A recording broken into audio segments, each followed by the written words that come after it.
إن الحمد لله نحمده ونستعينه ونستغفره ونعوذ بالله من شرور أنفسنا ومن سيئات أعمالنا ما شاء الله. من يهده الله فلا مضل له ومن يضلله فلا هادي له وأشهد أن لا إله إلا الله وأشهد أن محمدا عبده ورسوله. قال الله تبارك وتعالى في كتابه المجيد والفرقان الحميد: أعوذ بالله من الشيطان الرجيم بسم الله الرحمن الرحيم ولسوف يعطيك ربك فترضى. عن أبي هريرة رضي الله تعالى عنه قال: قال رسول الله صلى الله عليه وسلم: فضلت على الأنبياء بست: أوتيت جوامع الكلم ونصرت بالرعب وأحلت لي الغنائم وجعلت لي الأرض مسجدا وطهورا وأرسلت إلى الخلق كافة وختم بي النبيون. رواه الإمام الهمام المسلم في صحيحه. صدق الله العظيم وبلغنا رسوله النبي الأمي الكريم ونحن على ذلك لمن الشاهدين والشاکرین والحمد للہ رب العالمین. معزز دوستو، آج 9 اکتوبر 2022 بروز اتوار ہے، بمطابق 12 ربیع الاول سن 1444 ہجری، جو 13 ربیع الاول میں بدل چکی ہے. آپ کے یہاں کمیٹی پارک، بلدیہ پارک، میلسی، ضلع وہاڑی میں حضرت مولانا شیخ الحدیث و تفسیر مولانا قاری محمد یاسین دامت برکاتہم کی دعوت پرخلوص پر میں آپ کی خدمت میں موجود ہوں. اتفاق حضرت قاری صاحب اس جگہ موجود ہیں جس نبی کا ذکر آپ اور ہم کرنے اور سننے لگے ہیں. اللہ تعالیٰ ان کے اس عمرے کے سفر کو قبول فرمائے. رب کریم تعظم عزیز ان کی سرپرستی ہمیں عطا فرمائے. اللہ ان کی اولاد میں، ان کے ادارے میں، ان کی عمر میں برکات عطا فرمائے. میرے دوستو، رسالت مآب علیہ الصلوۃ والسلام کی سیرت طیبہ کے حوالے سے گفتگو آپ لوگ سنتے رہتے ہیں. ہمارے نبی پاک کا مقام اور مرتبہ بہت بڑا ہے. اگر ہم یہ جملہ کہیں تب بھی بڑا ہے، نہ کہیں تب بھی بڑا ہے. میں بہتر سمجھتا ہوں کہ اس عنوان پر سیرت کے حوالے سے گفتگو ہو جس پہ آپ اور ہم تعلیمات پیغمبر سے روشناس ہو چکیں. حضور پاک علیہ السلام کی جو تعلیمات ہے وہ ہم تک پہنچ سکیں. صرف پیغمبر کا رتبہ بیان کر کے رسول اللہ کی تعلیمات نہ بتائیں تو عوام اتنا تو سمجھے گی ہمارے نبی پاک دنیا میں بڑا رتبہ لے کر آئے. لیکن اگر تعلیمات بیان کر دی جائیں تو لوگ اس کے ساتھ ساتھ یہ بھی سمجھیں گے کہ حضور ہمیں احکامات دے کر گئے ہیں. نجات اس میں ہے کہ ہم احکامات نبوی پر عمل کریں. ہماری بہتری اس میں ہے کہ ہم تعلیمات پیغمبر پر عمل کریں. تو میرے دوستو، رسالت مآب علیہ الصلوۃ والسلام کی اس زندگی کو بیان کرنے لگا ہوں جو 40 سال میں اعلان نبوت کے بعد کی زندگی ہے. رسالت مآب علیہ الصلوۃ والسلام کے اوپر قرآن کریم کی پہلی آیت سورۃ اقرا کی پہلی 5 آیات نازل ہوتی ہیں. اقرأ بسم ربک الذی خلق، یہ آیت پہلی اتری. پوری 5 آیات اتری. حضور پاک علیہ الصلوۃ والسلام اس کے بعد غار حرا میں عبادت کے لیے بیٹھ گئے. سورۃ مدثر کی آیات اتری، سورۃ مزمل کی آیات اتری. رسالت مآب گھر تک اس دین کو لے کر بیٹھے ہیں. 3 سال کا زمانہ گزرا، پھر ایک اور آیت اتری، وَأَنذِرْ عَشِيرَتَكَ الْأَقْرَبِينَ. پیغمبر اپنی فیملی کو ڈرائیے. رسالت مآب اپنے خاندان کو بتائیے ہم نے آپ کو کیا ذمہ داری دی ہے، کیا ڈیوٹیز آپ کی ہیں اور کیا فرائض منصبی آپ نے امت کو دینے ہیں. تو حضور پاک علیہ السلام اس آیت کے شان نزول کے بعد اعلانیہ دعوت فاران کی چوٹی پہ کھڑے ہو کر اصرار فرما رہے ہیں. رسالت مآب چوٹی پر آئے اور لوگوں کو بلایا. جب مجمع پہنچ گیا انہوں نے سمجھا ایمرجنسی ہے، کوئی سچویشن ایسی ہے، حالت اضطراری ہے. یہ لوگ پہنچے، حضور پاک علیہ الصلوۃ والسلام نے یہاں گفتگو شروع کی ہے.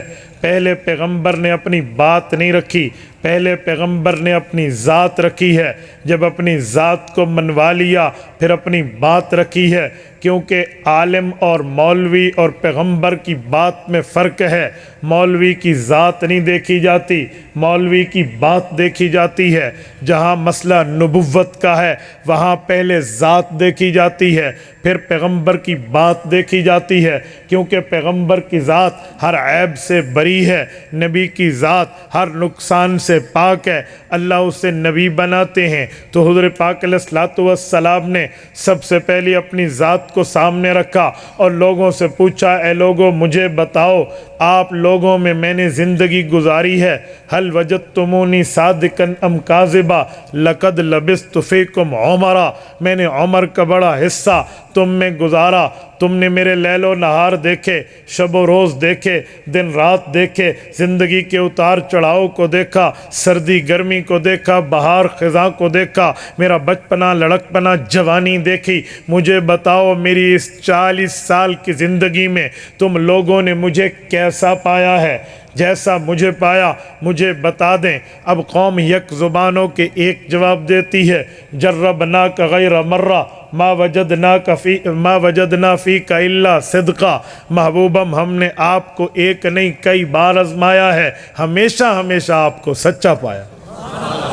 جب ذات منوا لی گئی پھر حضور پاک نے اپنی بات پیش کی ہے، فرمایا لوگو اگر میں تمہیں کہوں یہ اس پہاڑ کے عقب میں، اس پہاڑ کے پیچھے، اس پہاڑ کی بیک سائیڈ سے تمہارے اوپر ایک لشکر جرار حملہ آور ہونے کو ہے، وہ تمہیں اچک لے گا، ختم کر دے گا، تو بتاؤ تم میری بات پر اعتماد کرنے کی ترتیب بناتے ہو؟ انہوں نے کہا ہم دیکھیں گے۔ ہماری سر کی آنکھوں نے بھی اگر انکار کر دیا کہ مجمع کوئی نہیں ہے، لیکن آپ فرما رہے ہوں گے ہیں، تو ہم پھر بھی آپ کی بات کو تسلیم کریں گے۔ رسالت میں آپ نے تقریر شروع فرمائی، یہ پہلی حدیث دعوت کے معاملے میں ارشاد فرمائی اور ارشاد فرمانے لگے، قولوا لا الہ الا اللہ تفلحوا، اے لوگوں بتوں کی عبادت چھوڑ دو، ایک اللہ کو وحدہ لا شریک مانو، دنیا بھی بن جائے گی، آخرت بھی بن جائے گی۔ یہ پہلی تقریر ہے رسالت مآب کی، یہاں سے دین شروع ہوتا ہے۔ رسالت مآب پہ ظلم و تشدد آتے ہیں، رسول اللہ صلی اللہ علیہ وآلہ وسلم کے سامنے بربریت کے پہاڑ توڑ دیے جاتے ہیں، لمبے واقعات ہیں آپ سن چکے ہو، کیا سے کیا نہیں ہوا، میں ایک جھلکی دے کر عملی سیرت پہ آنے لگا ہوں۔ یہاں جب بات پوری ہوتی ہے، وحدہ لا شریک کی دعوت آتی ہے، تو سب سے پہلے زمین پر جس کا ہاتھ گیا ہے پتھر اٹھانے کے لیے وہ کوئی اور نہیں ہے، سگا چچا عبد العزیٰ بن عبد المطلب ابو لہب ہے۔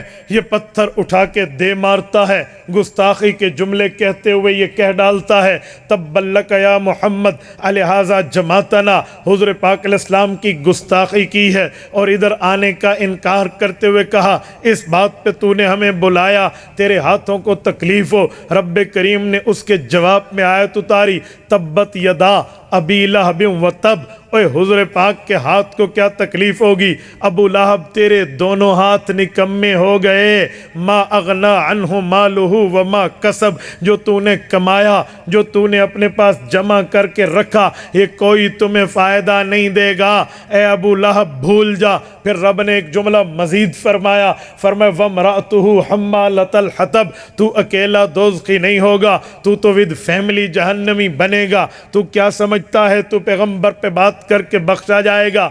میلسی کے دوستوں میں ایک جملہ کہنا چاہتا ہوں، مجھے بتائیں جب سگا چچا اپنے بھتیجے کو برسر چوک یوں پتھر مارنے لگے تو غیر کو کتنی جرت ہوگی، غیر کتنا آگے دلیر بنے گا، انہوں نے کیا سے کیا نہیں چاہا ہوگا۔ اسی لیے تو شہ ملی تھی ابو جہل کو، اسی لیے تو شہ ملی تھی عقبہ بن ابی معیط کو، اسی لیے تو شہ ملی تھی ولید بن مغیرہ کو، اسی لیے تو شہ ملی تھی ان مکہ کے کفار کو۔ کوئی رسول اللہ کے سر پہ اونٹ کی اوجر رکھتا ہے، کوئی رسالت مآب پہ حملہ آور ہوتا ہے، کوئی رسول اللہ صلی اللہ علیہ وسلم کو اذیت دیتا ہے، کوئی پیغمبر کے صحابہ کو اذیت دیتا دیتا ہے، حتیٰ کہ خواتین تک ان کے ہاتھ اٹھ جاتے ہیں۔ ابو جہل نے حضرت یاسر رضی اللہ عنہ کی اہلیہ حضرت عمار کی اماں سیدہ سمیہ رضی اللہ عنہ کو 2 اونٹ چلا کے مخالف سمت چلا کے 2 لخت کر دیا ہے۔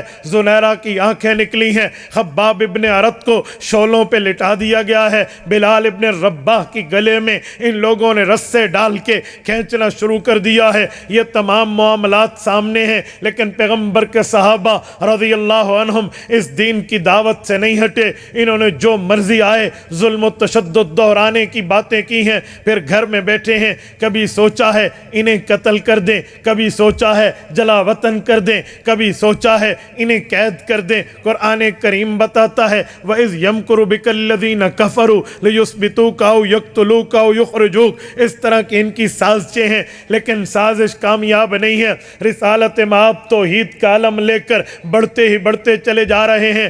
آپ کا مخالف جب دلیل کی دنیا میں بے بس ہو جاتا ہے، پھر یا تو وہ آپ کی ذات پہ حملہ کرتا ہے یا آپ کو لالچ دیتا ہے۔ تو ان لوگوں نے بھی یہی کیا۔ حضرت ابو طالب حضور پاک کے شفیق چچا ہیں، ان کے پاس آتے ہیں۔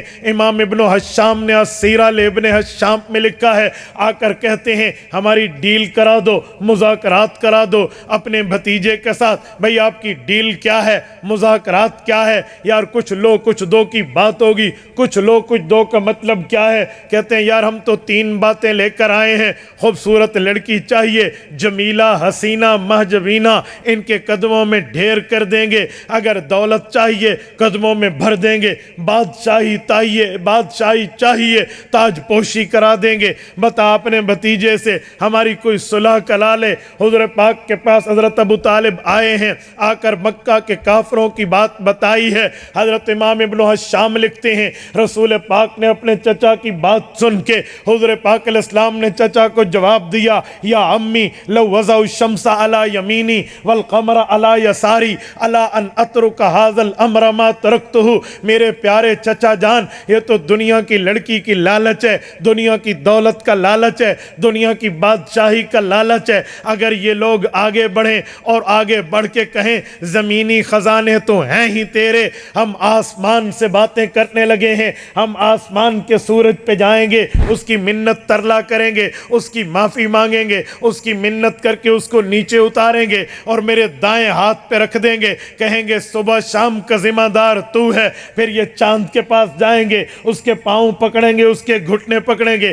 منت ترلا کر کے اس کو اتار کے میرے بائیں ہاتھ پہ رکھ دیں گے، کہیں گے چاند کی چاندنی کا ذمہ دار تو ہے، اسے طلوع کر دے، پھلوں میں مٹھاس پیدا ہوگی، غروب کر دے، پھلوں کی مٹھاس ختم ہوگی، لہٰذا چاند کا مالک بھی تو، سورج کا مالک بھی تو، یہ یوں بھی کر دیں جو بالفرض والمحال ہے، ہو نہیں سکتا، امپاسبل ہے، ممکن نہیں ہے۔ اگر یہ بھی کر دیں چچا اور شرط رکھیں الا ان اترک ھذا الامر، میں اللہ کے دین کی دعوت چھوڑ دوں، میں ان سب کو نیچے دے ماروں گا، ما ترکتہ، دعوت اسلام نہیں چھوڑوں گا۔ یہ رسالت مآب دین لے کر اٹھے ہیں۔ اس دین پر حضور پاک علیہ الصلوۃ والسلام نے مار کھائی ہے، رسالت مآب نے ظلم و تشدد برداشت کی ہیں۔ یہ جو دندانت مبارک شہید ہوئے ہیں، یہ رسالت مآب علیہ الصلوۃ والسلام پر جو اوجر رکھا گیا ہے، رسالت مآب علیہ الصلوۃ والسلام کو ساحر و مجنون کہا گیا ہے، حضور پاک علیہ الصلوۃ والسلام کو کاہن کہا گیا، رسالت مآب کو راہب جیسے الفاظ پکارے گئے، لیکن اللہ کے رسول نے دعوت دین نہیں چھوڑی۔ تو حضور پاک علیہ الصلوۃ والسلام نے یہ تمام تکلیفیں صرف دین اسلام اور اللہ کی رضا کے لیے برداشت کی ہیں۔ آج کی یہ محفل اس دین اسلام پہ عمل کرنے کی دعوت ہے کہ جس کے لیے پیغمبر کریم نے اتنی تکلیفیں برداشت کی، رسالت مآب نے ظلم و تشدد برداشت کیا، جماعت مصطفیٰ نے ان تمام تکالیف و مصائب و آلام کو اپنے سینے سے لگایا۔ آج 12 ربیع الاول سن 1444 ہجری میں ہم صرف آمد مصطفیٰ کی بات نہیں کرتے کہ حضور آئے ہیں تو حضور پاک آئے ہیں، حضور آ گئے ہیں، بلکہ ہم بات کرتے ہیں حضور کیوں آئے ہیں، کس وجہ سے آئے ہیں، کس لیے آئے ہیں۔ تبھی ہماری کانفرنس کا نام صرف آمد مصطفیٰ نہیں ہے، مقصد آمد مصطفیٰ ہے۔ حضور پاک کے آنے کی وجہ کیا ہے؟ میلسی کے دوستو، ربیع الاول میں صرف اللہ کے رسول صلی اللہ علیہ وسلم کی آمد نہیں ہے، حضور پاک کا دنیا سے انتقال بھی اسی مہینے میں ہے۔ حضور کے آنے کا بھی مقصد ہے، حضور کے دنیا سے جانے کا بھی مقصد ہے۔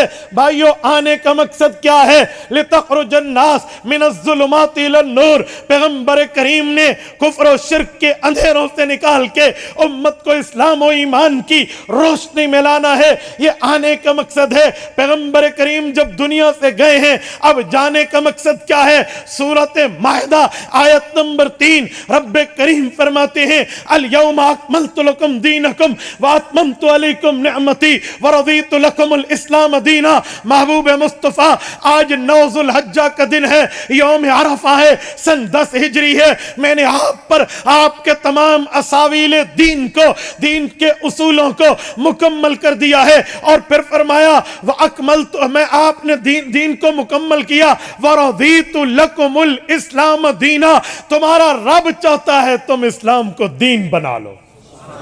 حضور آئے اپنے مقصد میں کامیاب، حضور گئے اپنے مقصد میں کامیاب۔ آج آنے اور جانے کے بعد پیغمبر کریم کا دین ہمارے پاس موجود ہے۔ اگر ہمیں آمد مصطفیٰ کی خوشی ہے تو پیغمبر کے جاتے وقت پیغمبر کے دین کو اپنانا ہوگا، رسالت مآب کے احکامات پہ عمل کرنا ہوگا، تعلیمات پیغمبر کو سینے سے لگانا ہوگا، ورنہ صرف اور صرف ہماری منہ کی باتیں ہیں، عمل میں کچھ نہیں ہے۔ او اعمال کیا ہے؟ پیغمبر ہمیں بتا کر کیا گئے ہیں؟ رسالت مآب نے پیدائش سے لے کر امت کی وفات تک کمپلیٹ دین دیا ہے، مکمل مذہب دیا ہے، مکمل نظام حیات دیا ہے۔ پیدائش کی، بچے کے ایک کان میں اذان، دوسری کان میں اقامت سے لے کر اذان اور اقامت کے بعد او مرتے وقت کے جنازے تک حضور پاک نے ہمیں تعلیمات دی ہیں۔ کہتے ہیں جنازے میں اذان و اقامت نہیں ہے تو یہ نماز جنازہ کیسا؟ ایک جواب تو علمی ہے کہ جی یہ من وجن صلاۃ ہے، ورنہ تو دعا ہے، لیکن عوامی جواب کچھ اور ہے۔ کہتے ہیں اس نماز جنازہ کی اذان و اقامت کہاں؟ میں نے کہا بھائی جب پیدا ہوئے تھے اذان و اقامت ہو گئی تھی، اب صرف نماز کا انتظار ہے۔ اسی لیے تو حضور نے سارا دین ہمیں دیا ہے۔ میں بلا تشبیہ و مثال کہتا ہوں، بیت الخلاء سے ہمارے گھروں تک، ہمارے گھروں سے ہماری زندگی تک، ہماری زندگی سے بیت اللہ تک، ایک ایک جگہ پہ رسالت مآب علیہ السلام کی تعلیمات موجود ہیں۔ اب تعلیمات نبوی کو اپنائیں، مرد ہو تب، عورت ہو تب، بچے ہو تب، بوڑھے ہو تب، جوان ہو تب، دیہاتی ہو تب، شہری ہو تب، پڑھے لکھے ہو تب، ان پڑھ ہو تب۔ پیغمبر کی تعلیمات کے بغیر عمل کے ممکن نہیں ہے نجات۔ اسی بات کو تو علامہ اقبال نے سمجھایا تھا کہ عمل سے زندگی بنتی ہے، جنت بھی جہنم بھی، یہ خاکی اپنی فطرت میں نہ نوری ہے نہ ناری۔ تو جب تک تعلیمات پیغمبر پہ عمل نہیں ہے، احکامات پیغمبر پہ عمل نہیں ہے، فرامین پیغمبر پہ عمل نہیں ہے، خدا کی قسم ہماری نجات نہیں ہے، نہیں ہے، نہیں ہے۔ نجات تب ہے جب رسول اللہ کی تعلیمات کو اپنائیں۔ توجہ رکھنا، تعلیمات پیغمبر پر رسالت مآب علیہ السلام نے ہمیں بتایا فَإِنْ آنَسْتُم مِّنْهُمْ رُشْدًا فَادْفَعُوا إِلَيْهِمْ أَمْوَالَهُمْ کے تحت آپ کنز الاموال اٹھا لو۔ اللہ کے رسول صلی اللہ علیہ وسلم نے فرمایا اے لوگو جب تمہارا بچہ پیدا ہوگا پھر اس کے ساتھ آپ نے اعمال یہ کرنے ہیں، بچے کی پیدائش کے وقت آپ نے 7 دن کے اندر اندر اس کے نام کو فائنل کر لینا ہے کہ ہم نام یہ رکھیں گے۔